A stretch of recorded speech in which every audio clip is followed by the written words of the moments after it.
पुण्यातल्या वैष्णवी हगवणे प्रकरणानंतर आता सोलापूर देखील हादरले। सोलापुरातल्या मोहोळ येथील चिंचोली काठीमध्ये एका विवाहित महिलेचा मृतदेह गळफास घेतलेल्या अवस्थेत आढळला।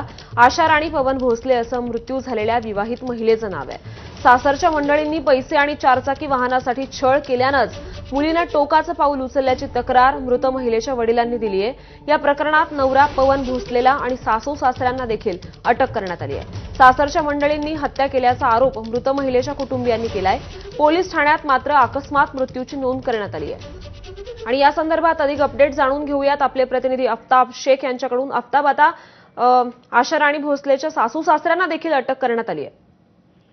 नक्कीच श्रुती, खरं तर या सगळ्या प्रकरणामध्ये पती पवन भोसले, सासू अलका भोसले आणि सासरे बलबीन भोसले या तिघांच्या विरोधामध्ये मोहोळ पोलीस स्टेशनमध्ये गुन्हा दाखल करण्यात आलेला होता। आत्महत्येला प्रवृत्त केल्याप्रकरणी या गुन्ह्याची नोंद करण्यात आलेली होती आणि त्यानंतर रात्रीच पवन भोसले या पतीला अटक करण्यात आली होती पोलिसांनी।